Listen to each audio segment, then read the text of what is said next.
Hey guys, the valves have been adjusted and I wanted to specify one little thing with you because like I told you in one of my earlier videos, we've been following a guy called Hack-A-Week on YouTube that has been good at reassembling one of these engines from a 1973 model, which is almost the same. The points are different, but it's almost the same. So I did want to make one quick precision when you're starting the process to time the cam and also to adjust the valves. The manual says, and Victor is right here next to me and he can correct me if I'm wrong, but the manual says that once you turn the engine to top dead center on the compression stroke, you should have intake and exhaust on cylinder 1 freed up for adjustment, exhaust on 2, intake on 3 available for adjustment, and you're not going to do 4 yet. One of the things that we had a hard time with is finding the appropriate top dead center, because on the cylinders there are theoretically 2 top dead centers. You got compression top dead center, then it goes to fire, and then you got top dead center exhaust when it expels all the exhaust out of here. So we had a hard time because the whole time we were trying to time but adjust the valves when it was on the exhaust top dead center. So on the points on the side here, it would say top dead center 1 and 4, and I can show you what that looks like.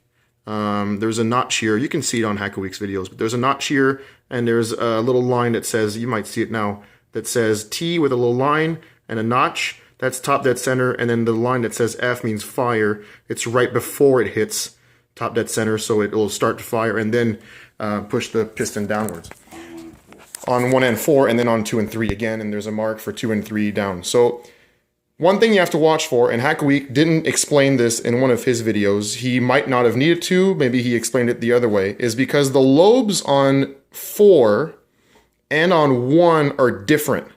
When cylinder number 1 has its lobes on the crossover position, where you can still sort of see the lobes, but they're not in contact with the lifters, the lobes on the 4 are going to be on the bottom or the belly side, so the lobes are going to be inside of the head.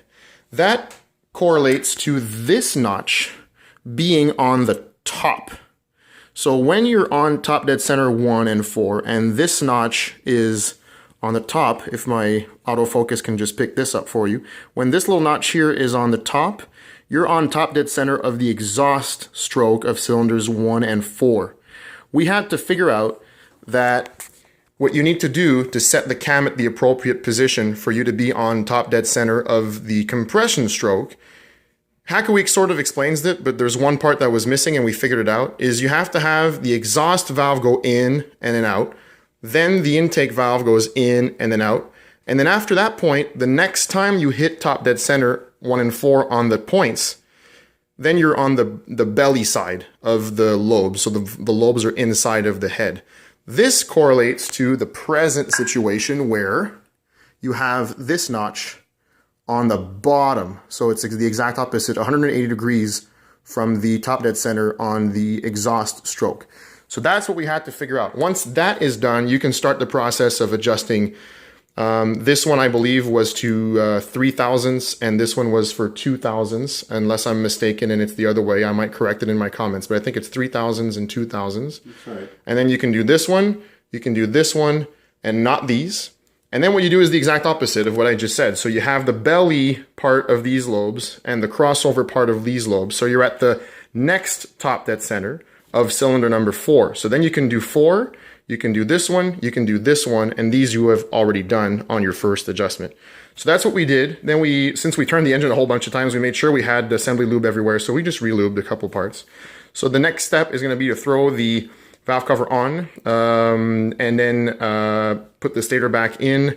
We have some, on my last video I told you about how I ordered some bolts from a website online where I can substitute the JIS, which are almost like Phillips. These are all destroyed now, and I want the hex sort of Allen head bolts that I can order online. So those are on back order. I'm waiting for those. Once we have those, then I also have a battery, I have some oil filters, I have some spark plugs, and a chain and sprocket kit for this so that we can fire this engine up. There's no reason why we can't put the engine back on the frame this week. The carbs have been sort of cleaned. Vic, I don't know if you can hand me one of the bowls so that I can show you. They're right over there. that I can show you what has been happening inside. It's a little bit hard to reach the bottom there where you see some varnish is still there, but the rest is dry and it's pretty clean. I think that'll be good. Once there's fuel in here, maybe use some fuel additives to clean all this crap out. But we're gonna get it running with this setup.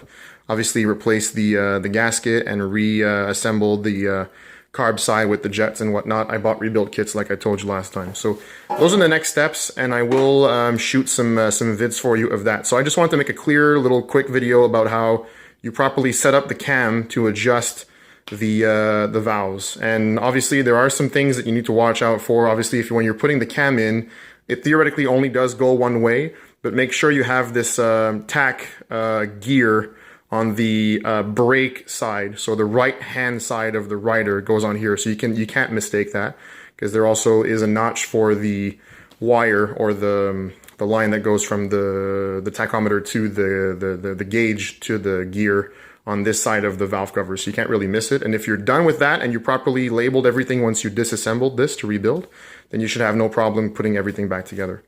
So that's it for tonight. I'm gonna head home, get some sleep, and then I will see you guys soon, probably this week. Peace.